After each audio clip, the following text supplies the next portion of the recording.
Hello everyone, it is your boy Winston and I'm back at it again with another video. Today we're going to be talking about the newest Battles of Legends set, Terminal Revenge, that finally got its whole set revealed today with the early box openings on June 10th. This set is scheduled to release June 21st, so it is literally next week.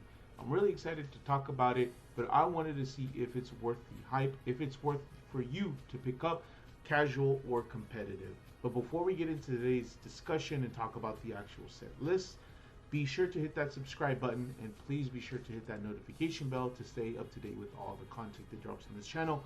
If you guys enjoy deck profiles, funny skits, combo tutorials, this is the place to hit that subscribe. Also, if you guys want to join a very active Yu-Gi-Oh community, I have my Discord. Be sure to check out the description box. I have active Twitter, TikTok, and Twitch. Check those out as well, and make sure to give me a follow. But let's go ahead and talk about today's set. So unfortunately, there's no actual real market to go off of because singles are not being sold on TCG Player as of yet.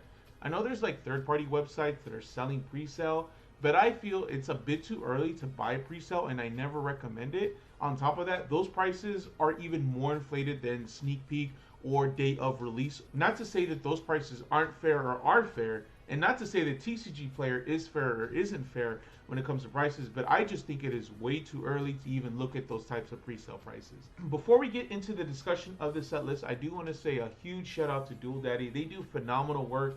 They make it easy for content creators just to use their template and literally just review it.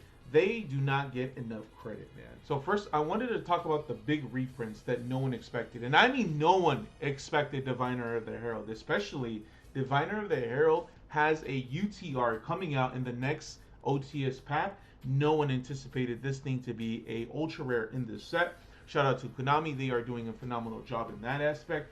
We got Substitute, a much needed reprint. The only printing of this card was a rare, and it was closing on the $30 to $25 range, which is absolutely crazy, man. Definitely shouldn't have been around that price, but considering that GOAT and older formats do use this card, and it is a 3 of, I can understand why they needed to be reprinted. We got the Genix Controller. I haven't seen this card since back in the day, man. The Yugi Boomer in me is just yelling when I saw this card. We have a bunch of Infernoid reprints. Great call in my opinion. Maybe a little too many. And considering that I wasn't playing around when that deck was at its peak, so I do apologize if I don't know the difference from reprint from new card. And then we got Sprite Blue, a phenomenal reprint. Only had 2 prints, the ultimate rare, and then the secret rare. Now we have an ultra rare, so it is a great time to be playing Sprite if you want it. We got Sprint as well, phenomenal reprint. We got Sprite Starter. We got a upgrade on the Sprite Gigantic. We got Snatch and Steal, which I think is still banned technically, but it comes in a beautiful QCR. We got Cartesia. Cartesia was still like a $3 to $4 card. So I'm glad that it's seeing like a reprint. And then we got Kurikara. I did not anticipate this reprint at all. Another big one is Granganol. Granganol is a phenomenal reprint, and I'm super happy that it ended up getting it. We got Liv, that recently came off the ban list, so I'm assuming Snatch and Steal, the reason they even printed it, is that it's probably going to come off the ban list coming up. We got all these other cards. Overall, I think this set is phenomenal when it comes to reprints. I think they did a phenomenal job. I really think they hit a lot of good cards that we needed to be reprinted that were really, really expensive, or at least make some themes and archetypes a little bit more accessible. As for the new card, I think everyone is excited for the new Link Genix card. I personally don't know what it does, but people are extremely hyped for it, and I'm glad that we're getting in the set. And also the Yubel, the new Yubel Fusion. I don't think a lot of people anticipated this thing to come into the set.